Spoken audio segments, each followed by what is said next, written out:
Welcome. You are listening to Rev Up with Alanis Marketing, and I'm your host, Roxanne Alanis. Welcome to our next session here, and I am with Shalini Samtani, who is the founder and CEO of Open the Joy, and you are doing some incredible work. You really are opening joy for children, and I am so excited to have you share a little bit more about what you're doing. And if you could just talk about talk about your product and how you got started, and then we can talk a little bit more about what you're doing and the impact you're having. Thank you so much, Roxanne, for having me. So as you mentioned, my name is Shalini Melwani-Samtani. I'm the founder of Open the Joy. Our journey started in really the most unexpected way. I was an attorney at the time, so was my husband. We live in Princeton, New Jersey, living a very kind of, picket fence, white picket fence kind of lifestyle, everything but the dog. And then one day our world was literally turned upside down because my youngest child was diagnosed with this incredibly rare disease that kind of, stopped our lives. And I spent the first 4 years of her life, juggling between her medical inside, outside the hospital, her care. And what I discovered there was really the incredible work done by Child Life Services. I didn't know that profession existed before this experience. And I learned that these guys are the folks on the ground in hospitals that do art projects, clay projects, music therapy, a lot of things to help the child be a child in the hospital setting. Oh, that's wonderful. I didn't know that. Yeah. I didn't know that either.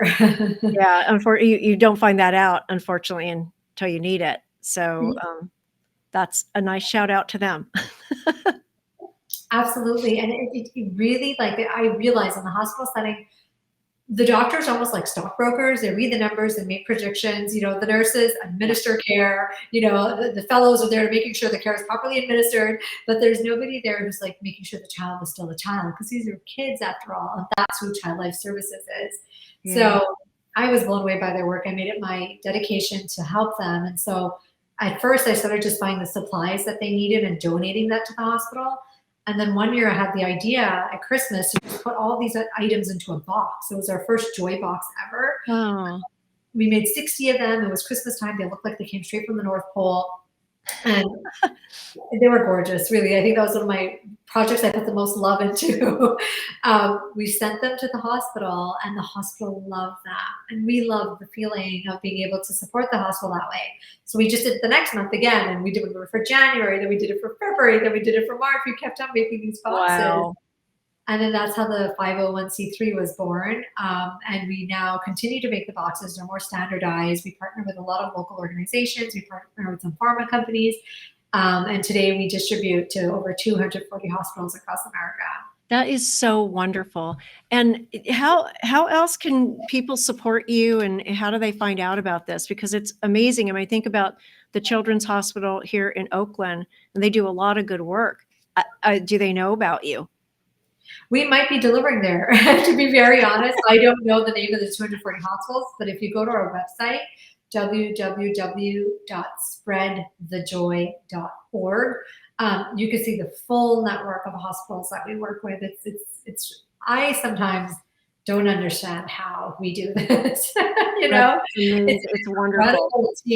Incredible team. This year, our small nonprofit is on the New York Stock Exchange Christmas tree. Oh, I love that. That's incredible. So, and is this something that people can donate to or suggest hospitals and then contribute? How does it work?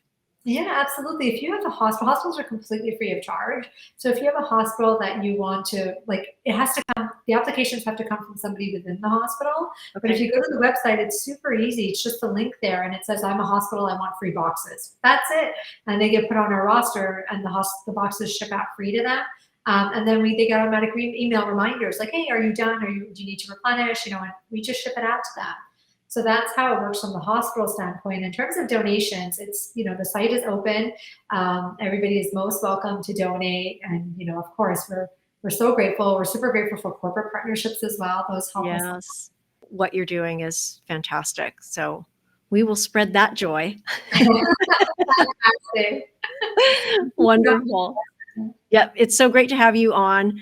You're inspiration, I think, to women and minority women in business. So I love what you're doing, and in addition to the nonprofit, this is also a wonderful, thriving, profitable business as well, which is great. You're in retailers across the country, so really fantastic. I'll make sure that we have your website and information on the podcast so that people can find you and check you out. No, thank you so much. And I think one of the best pieces of advice I got when I was starting my nonprofit, I was starting the company and the nonprofit kind of side by side. And my cousin, she's the CFO at a publicly traded company. And, she just, she's so sweet. She gave me a call. She said, what's going on? I see you all over the place.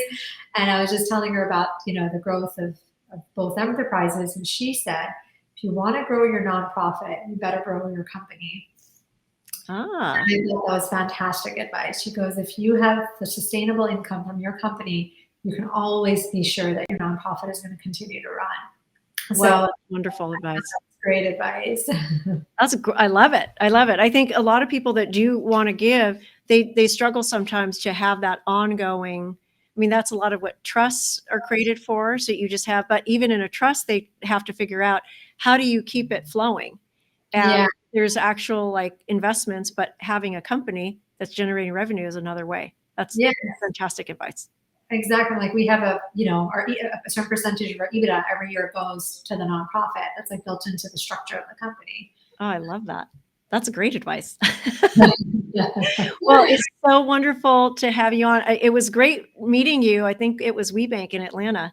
Yeah. And, it's really nice to actually have some in-person time. And so hope to see you soon at the next event. Yep, same here. Be great. You've been listening to Rev Up. I'm your host, Roxanne Alanis. To listen to other episodes and learn more about our guests and to rev up your revenue, visit revuppodcast.com.